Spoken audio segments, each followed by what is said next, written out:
morning, grade 4 students. How are you? Welcome to a new English lecture. In this lecture, this is lecture number 9, week 12. In this lecture, we are going to cover the grammar and the writing. So what do we have in this lecture? By the end of this video, you should be able to identify the usage of simple present tense, form and use the simple present tense correctly, use subject-verb agreement, and produce process or how-to paragraph. These are the objectives that are going to be covered in this lecture. So first, as you notice that our lecture is mainly about the present tense. This is the grammar, and at the end in the writing, we are going to learn how to write a process paragraph. So let's see when do I use the simple present tense? A present simple is used for the following purposes. If I have repeated actions, when I have facts that are true in the present time, general truth, like these are facts that are always true. I can use simple present in jokes and storytelling. If I'm talking about future events that are scheduled, and with stative verbs. Okay, so now let's, after we have listed the ways or the situations where we use the simple present tense, now we are going to dive in more to see them in details. First, we have, as we said, the repeated actions. So what are repeated actions? Repeated actions, these are actions that happen regularly, okay? So when we have actions that happen regularly, we can use simple present tense. Okay, for example, Nick always plays soccer on Tuesday. What is the action? It's playing soccer. And when does it happen? How frequent does it happen? It happens on every Tuesday, on Tuesdays. When I say on Tuesdays, it means every Tuesday, okay? Like he doesn't play on Monday or Wednesday or Thursday. He plays on Tuesday. So this is an action that happens regularly. That's why we can use simple present tense. The other one, for example, Nick plays football regularly. So I'm using the word regularly. It means this action happens regularly. That's why I can use also the simple present tense. Now, as you can see, I have the word regularly here. Now, this one is, we can call them frequency words. Okay, we have more than one word. I can use regularly, I can use often or often, I can use sometimes, probably, I can use always. So let's see, I have a list of words here that we can use, and when we use these words, the verb will be used, the tense of the verb that is to be used is in simple present. These are the words. I have always, generally, frequently, never, often, rarely, seldom, sometimes, usually, every day or every year, once a week or twice a year. So to recap, when I have actions that happen regularly, I can use the simple present tense. If you have a sentence and you need to find out what tense you should use in this sentence, you can look for these frequency words. When you find any of them, it means the tense of the verb is in the present. So another situation or another time where I can use the simple present tense is when I'm talking about facts. Now, facts can be things that are true in the present time. It can be a fact about you, it can be a fact about me, it can be a fact about something that is happening in the present time. What do I mean? For example, when we want to state a fact or ask a question without any time reference, we use the present simple tense. For example, she plays football but she doesn't play tennis. Now, as you can see in this sentence, she plays football but she doesn't play tennis. So now here at tennis, I'm talking about a fact about about a girl, and this fact is true in the present time. But maybe she will change. Maybe she will start playing tennis later on. But in the present time, this is true about this girl, that she plays football but she doesn't play tennis. Or for example, I can say, for breakfast he eats rice and drinks cold milk. Now this sentence can be true now, okay, in the present time. Maybe later on he may change his preferences and have something else for breakfast. But for now, this fact is true. I can also say she works very hard. So this is general fact about that person, that she works very hard. And the last one is, for example, my friend speaks 4 languages. So this is also a general idea or general truth about this person, that he speaks 4 languages. So when I have a fact that is true in the present time about someone I know, okay, I can use the simple present tense. Next, when do I use the simple present tense? When I have a general truth. These are facts that are always true, okay? What do I have in this category? For example, statements about rules of nature and the way the world is are in the present simple tense. Now, if you remember, we have read the lesson, A World of Change. You can go back to that lesson and try to find what is the dominant or the more used, the frequently used verb. What is the tense of that verb? Because A World of Change, this was an expository text, and we had a lot of facts about nature. So go ahead, open the book, open your book, and try to find the tense of the verb that is used in that lesson. For example, what facts are we talking about? For example, the sun sets in the west. Or most babies learn to speak when they are about 2 years old. Or water boils at 100 degrees Celsius. Or trees lose their leaves in fall. So as you can see, these sentences, these are facts about nature.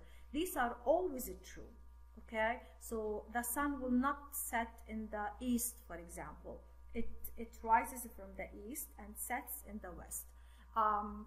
Most babies, they learn how to speak when they are about 2 years. So I'm using most babies, so this one also fact, because maybe the other part of babies, they have issues, that's why they cannot speak when they are 2 years old. Water boils at 100 degrees, so this one also a fact, a scientific fact, and it has been proven, so no one can deny it. Trees lose their leaves in fall. Of course, most trees lose their leaves in fall. So when can I use the simple present tense? I can use the simple present tense for scheduled future events. What do I mean? I mean events that are fixed in the future, events that do not change in the future, okay?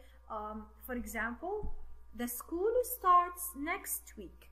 The school starts next week. So this one is a scheduled event in the future.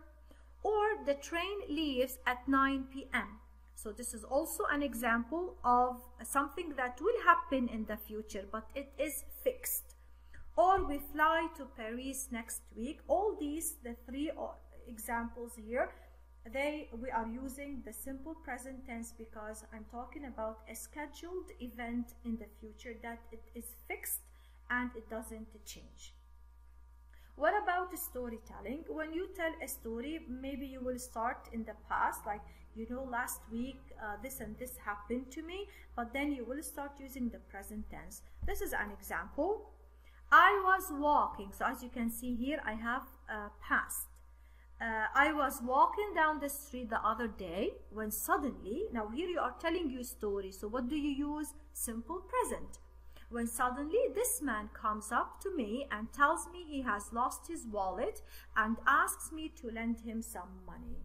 So here you are telling a story, you are restating a story, retelling a story that happened to you, but here you are using present tense, comes, tells, and asks. Now we have the stative verbs. What are these stative verbs? Stative verbs, these are verbs do not refer to a physical action. So if you remember, we keep telling you that this is an action word. Remember, action word like run, speak, and sleep, eat. But stative words, they do not refer to physical actions. What are they? They express a state or condition, okay, things which are permanent, or things which do not have a beginning or end. Some examples of stative verbs are like. So like here, doesn't refer to a physical action. Okay, it's something related to emotions. Like, love, believe, know, understand, have, prefer, hate. So what are these verbs? They are categorized or divided into groups, 5 groups. We have emotions. Under emotions, I have verbs like, love, want, and wish. For the mind, I have agree, believe, mean, know. Appearance, I have look, also like, means like look like, resemble, and seem. For possession, I have belong, consist, contain, have, need, own. For perception, I have see. Perception is related to senses. I have see, hear, taste, maybe smell. Okay, so these are the verbs. So when I have stative verbs, I use them in present tense. For example, I love, it's something that is that doesn't have a beginning or ending. Okay, I love lying in bed late on Sunday morning. It's like something like a fact about me. You can say like that. That things that I love. I need to know right now. So this is also related to mind. Something that you want to know, that you need to know right now. So also when I have stative verbs, I can use the simple present tense. Next. So how do we form present tense? Now we have learned when can I use, or when I can use the simple present tense. But how do I write it? How to form the simple present tense? We are going to learn how to form simple present tense in positive form, which means or affirmative, okay? And in the negative form, and we will learn them step by step. So in positive form, this is something easy. You've covered this before, okay? When we used to tell you that when you have I, you, we, and they, you do not add an S to the verb. When the subject is I, you, we, and they, the verb does not take an S. Okay, we can say that if I have a plural pronoun or plural subject, but except for I is not a plural, of course, but I also follows the same rule of the plural subject. And when I have I, the verb doesn't take an S. For example, I have I play. Can I say I plays? No, it doesn't make any sense. So I say I play. The verb doesn't take an S. We read. You clean. You can be referred to the group of people you're talking to, you, all of you, or you, just you. They, also plural, buy.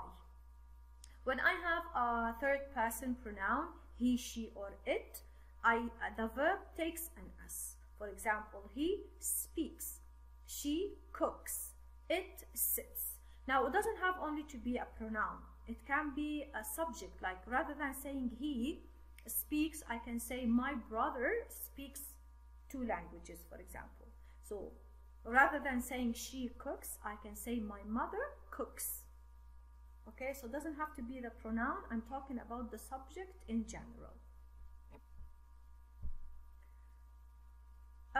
Now we have spelling rules. Why? Because I'm going to add an S to the verb. These spelling rules, they are not they're not new. You are already familiar with these rules when you learned about plural, how to create a plural from singular nouns. Okay, so these are the same rules. When the verb, but here we are talking about verbs. So when the verb ends with O, CH, SH, double S, X or Z, we should add ES. In the third person, For example, what do we mean by in the third person? We mean he, she, or it. For example, I say he goes. Kiss becomes kisses with es. Catch, it catches. Okay, es. Fix, it ends with x, so I should add es. Wash, it ends with sh, so I should add es. Buzz, it ends with z or double z, so I should add es as well. We have also another spelling rule. For example, when I have consonant plus y, I should remove the y and then add ies. For example, Mary becomes marries, ies. Study. As you can see, the last two letters, letter D is consonant plus y. I should remove the y and then add es. And the last one, carry, carries. Now, why did I stress on the idea that I have to have consonant plus y? Because if I do not have consonant, if I have a vowel plus y, then I do not have to remove the y. I only add the letter s, not es, only s. For example, when I have a play, becomes plays. Enjoy, enjoys. Say, says. Okay, so when I have vowel, e, o, u, a, or I, and then letter y, I only add s. So now we are going to do some practice. Write the verbs in brackets using the correct form of a present simple. I usually go to school. The verb that I have is go. And I have a word that is a frequency word, so I have to use it in present. Now we have learned that when I have I, the verb doesn't take an s, so it will stay the same, go. I usually go to school. Number 2, I have they visit often us. Now as we learned as well that when I have they, the verb doesn't take an s, so they often visit. I usually put the frequency word before the verb. Number 3, he play basketball once a week. So once a week, this is a keyword that I should use the verb in present. Now play, I have a play, so here I have vowel and here I have letter y. So I will only add s. If the subject is singular, the subject is he, it is singular, so it becomes plays.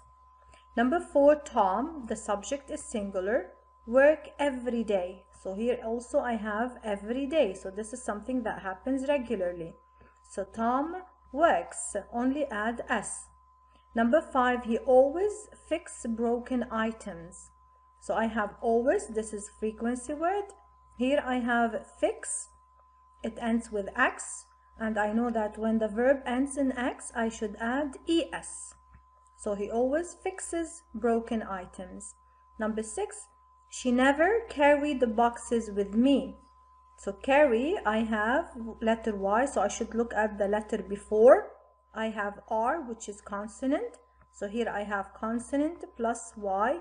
I should remove the y and make it I and add es. She never carries the boxes with me.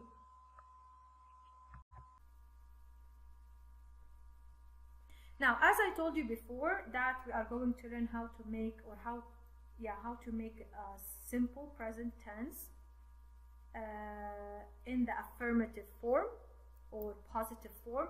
Now we are going to learn how to do it in the negative form. Negative, it's like when you say I don't, or he doesn't, or she doesn't. To make negative sentence in English in present tense, we normally use don't or doesn't with all verbs except verb to be, am, is, are, and modal verbs can, might, and should. I'm not going to talk about these. I'm just going to talk about how do I make negative form. For example, when do I use don't and when do I use doesn't? Don't, I use it with I, we, you, and they. And doesn't, I use it with he, she, it. Just keep in mind, if you got the idea about the subject-verb agreement, that when the subject is in singular, the verb takes an s, like he plays, she cooks, it sits. And when the subject is in plural, like we, you, and they, and I, then the verb doesn't take an S, like I cook, they play, we gather. Okay, so when you have these, the pronouns or the subjects that are in plural plus I, they take don't. And the singular subject or the third person pronoun, they take does. For example, I say you don't speak Arabic. We don't have time for a break. I cannot say, for example, you doesn't speak Arabic. It's not correct grammatically. I cannot say we doesn't have time for a break. No, in a grammar we have to follow rules. We takes don't. I should use don't with we. John is one. John doesn't speak Italian. I can use doesn't here. It doesn't move. Let's do some exercises. We are going to change from affirmative into negative sentences. Change the affirmative sentences into negative sentences. Ben studies at the library. I have to make it negative. So when I have Ben, I should use what? Does. And when I use does, I put the verb back to its base form, to its original form. What do I mean? Becomes Ben doesn't study at the library. Why? Because here I have I. It means there was Y before, and then I will remove the E and S. Ben doesn't study at the library. Number 2, they clean the bathroom daily. So when I have they, we learned that they takes don't. So I say they don't clean the bathroom daily. Now, what about questions? How can I form a question when I have a simple present tense? First, I have 3 types of questions here. I have yes or no questions. When I have yes or no questions, I usually use do or does. This is the auxiliary, plus the subject, then the verb, then the rest of the sentence. For example, does, and then I use he. Does he play, this is the verb, computer games every evening? So what will be the answer? Yes or no. This is how I use it. When I'm talking about non-subject questions, what are non-subject questions? These are WH questions. I use them when we want to know about the receiver of the action.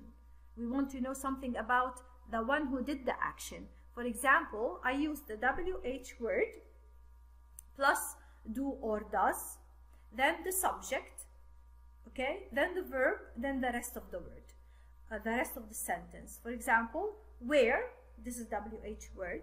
Does, I use does because the subject is in singular. She. And then I use the verb spend free time. Where does she spend her free time? Where does she spend her free time? Where, you can say, for example, the answer here is not correct. We can say, for example, where does she spend her free time? It's a place where we're asking about a place, so the answer can be in her bedroom, for example. The third one, the WH subject questions. Subject questions, we ask them when we want to find out who performed the action. I want to know who is the subject, who is the doer, who performed the action. So I can use who or what, and then the verb, and then the rest of the sentence. For example, who wants juice? Who? I do not use, remember, I do not have subject here, okay? I do not have subject because why? The subject is the answer. Who wants? I used wants, so this is in present tense. Who wants a juice? And the answer will be we. What do we have next?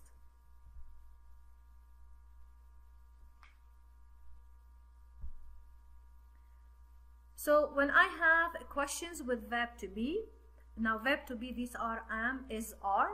Am I, and then the rest of the sentence. Are you, or are they, or are we, the rest of the sentence. Is he, she, or it, and then the rest of the sentence. For example, are you at the club? Is she at the club? Am I at the club? These are examples. Now let's make some questions out of each group of words. So you will have a group of words, and then you have to make a question out of this group of words.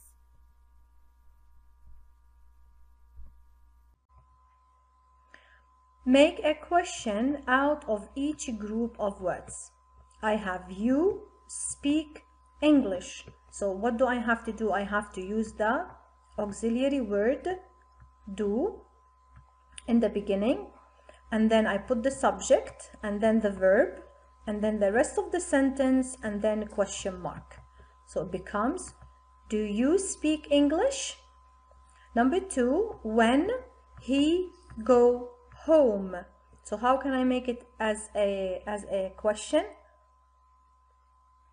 I should add here the auxiliary verb does, because I have WH word. So when I have WH word plus do or does, here I will use does because I have he. So it becomes, when does he go home? So as we said, the WH word plus do or does plus the subject plus the verb plus the rest of the sentence plus the question mark. This is the equation that I should use when I make questions. Number 3, where they ride their bike. So this sentence, just like the previous one, it goes like that. Where do they ride their bike? So I have WH word plus auxiliary word do or does plus the subject, then the verb, then the rest of the sentence, then the question mark.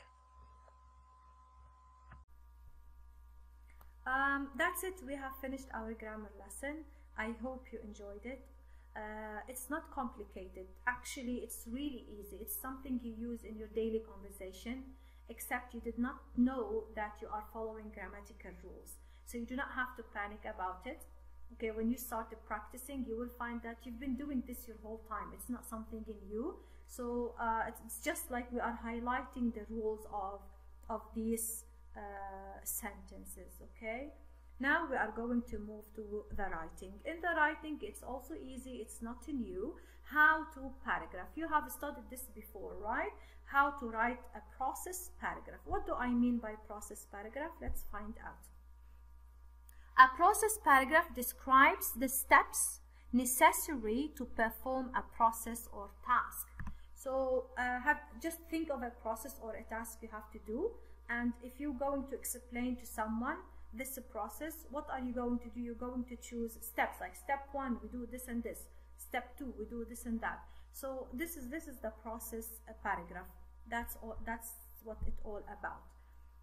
As you know, as you have learned before, that we have to have the topic sentence that introduces the readers to the process. What are you going to talk about? Maybe you're going to teach us how to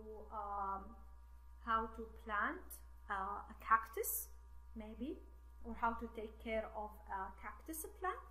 So you're going to show us some steps. So in the topic sentence, you can say, for example, today I'm going to show you, or I'm going to tell you how to take care of a cactus plant. Now, in the supporting details, there will be middle sentences. In these sentences, you can describe sequence of steps that give detailed information about the stages of the process. They give background details that help the writer explain why this process is useful or necessary, and include the tools needed for the task. For example, you can say, try to put your, like, step 1, you're going to state the steps. I don't know how to take care of a cactus plant, so I'm just going to give you an example. For example, you can say, keep the plant next to a window so they can get the light. So this is one of the steps, but then you will add like a supporting detail to this detail, okay? You can say, for example, because if it didn't get enough light, it will not grow up, you know? So you have to you're telling them what to do, you're telling the readers what to do, and then you explain why they should do like that. So this is what they mean. So you will have more supporting details. How to write a process. Yes, at the end we have the concluding sentence. The paragraph ends with a concluding sentence that restates the topic using different words. It may include suggestions or writing to help the reader to do the task more easily. At the end, you can just maybe you will have an advice for the readers in order to do this. Maybe craft or something. Now, usually in how to paragraphs, we use time order words like first, second, next, then, later, after that, finally. Now, pay attention that then is not followed by a comma, and I have before and after. For example, before you close your suitcase, check your list. Begin packaging after you have eliminated all unnecessary items. These are examples. Now we have a graphic organizer. In the graphic organizer, we have the title, the topic sentence, we have the steps, and then we have the concluding sentence. Now remember, you do not have to write full sentences in the graphic organizer. You can just jot down ideas, because the graphic organizer only helps you to organize your ideas. And regarding the number of steps, you can have 5, 4, maybe more than 6. Okay, it depends on the task that you are going to talk about. This is an example I have here, how to be a high achiever. This is the title. To be a high achiever at school, you should follow these steps. So this is the topic sentence. I have first, this is a word time order. Pay attention to the explanation in the class. Why? Every single detail the teacher says is very important. So here I'm supporting my idea. Also, this is another thing. So like first, now I can say next. Do your homework on time and do not delay it. Moreover, this is another linking word. Revise your lessons daily. This way you will improve your memory. So here I'm supporting the last step. The most important step is never to let your friends have a bad influence on you. To conclude, this is the concluding sentence. Following these steps will help you to be a brilliant student, or these are the steps that are going to help you to be a high achiever. So in the ending, I just restated what I said in the beginning. This is the end of our lecture. I hope it's clear. I hope you enjoyed it. And for any question, please join me during our Zoom. Don't forget to do the worksheet, and please do the worksheet before our Zoom as you can, as possible, okay?